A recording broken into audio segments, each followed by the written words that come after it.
नमस्कार, आप देख रहे हैं आर हिंदुस्तान न्यूज। आनंद सक्सेना के साथ कानपुर देहात संवाददाता अजय तिवारी की रिपोर्ट। जनपद कानपुर देहात में 2 दिवसीय जनपद स्तरीय मिलेट्स महोत्सव के साथ रबी उत्पादकता गोष्ठी और रबी तिलहन मेले का आयोजन भी किया गया। गोष्ठी में किसानों को कृषि विशेषज्ञों ने अहम जानकारी दिया। वहीं कई विभागों द्वारा कृषि संबंधी स्टॉल लगाकर किसानों को जागरूक किया गया। दरअसल जनपद कानपुर देहात में माती स्थित इको पार्क में कृषि विभाग द्वारा श्री अन्न के उत्पादन के प्रति किसानों को प्रेरित और जागरूक करने के लिए 2 दिवसीय जनपद स्तरीय मिलेट्स महोत्सव के साथ साथ रबी उत्पादकता गोष्ठी और रबी तिलहन मेले का आज शुभारंभ किया गया। कार्यक्रम में विभिन्न विभागों ने स्टॉल लगाकर किसानों को जागरूक किया। गोष्ठी में कृषि विशेषज्ञों ने मिलेट्स की पैदावार करने के तरीके और उपयोगिता के विषय में विस्तार से जानकारी दिया। साथ ही स्वस्थ शरीर के लिए श्री अन्न का प्रयोग करने के विषय में भी जागरूक किया। उप कृषि निदेशक हरिशंकर भार्गव और जिला कृषि अधिकारी डॉक्टर उमेश गुप्ता ने सरकार द्वारा चलाई जा रही कृषि संबंधी विभिन्न योजनाओं और उर्वरक के उपयोग के विषय में जानकारी दिया। साथ ही किसानों से श्री अन्न की पैदावार को बढ़ाने के लिए अपील किया। फिलहाल आप सुरक्षित रहिए, जुड़े रहिए आर हिंदुस्तान से। नमस्कार। जो है 2 दिवसीय मिलेट्स जो महोत्सव था, आज उसका समापन, क्या कहेंगे? नमस्कार भैया। श्री अन्न, जिसमें हमारा ज्वार, बाजरा, सांवा, कोदो, मड़ुआ, ये हमारे अनाज आते हैं। माननीय प्रधानमंत्री जी की ये सोच रही कि जैसे कोरोना काल में जो है हमें बहुत इम्यूनिटी की ज़रूरत पड़ी, नींबू, गिलो, ये सब अर्क पीना पड़ा। उस समय हमारे श्री अन्न की भी बहुत याद आई। पहले होता था, बाद में गेहूँ धान जब ज़्यादा होने लगा, हमारा सिंचाई के साधन बढ़ गए।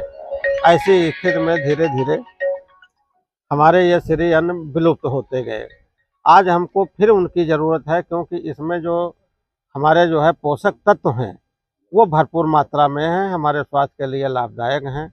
जैसे कैल्शियम, मैग्नीशियम, आयरन, जिंक और फाइबर जो हमारे शरीर के लिए लाभदायक हैं, वो सारे तत्व इसमें जो है उपलब्ध हैं।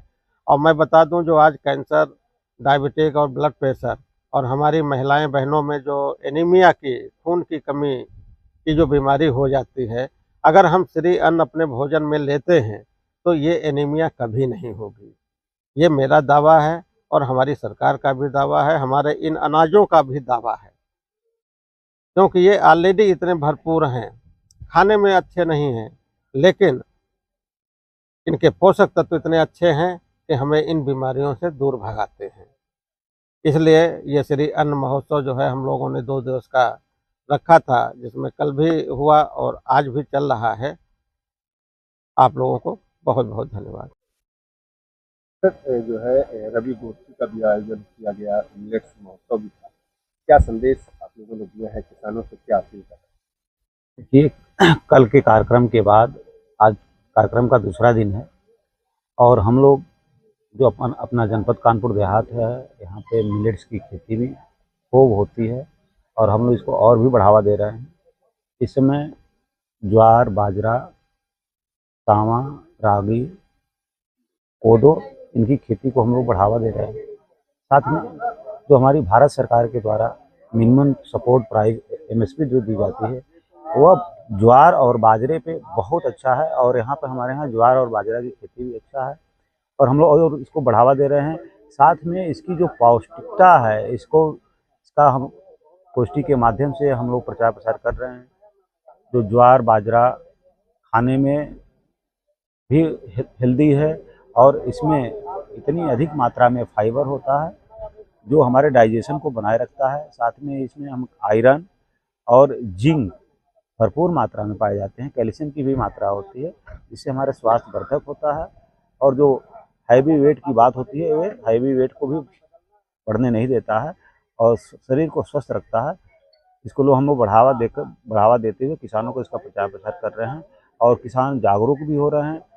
इस बार पिछले साल भी हम लोग ने ज्वार यहाँ पे MSP पे ज्वार और बाजरा अधिक मात्रा में खरीद भी की गई थी। किसान इससे लाभान्वित भी हो रहे हैं और खेती इसकी कर रहे हैं। इसके साथ हम लोग और भी कहेंगे कि किसानों को बढ़ावा दे रहे हैं कि जो मिलेट्स की खेती है इसको अधिक मात्रा में करें और लाभ उठाएं।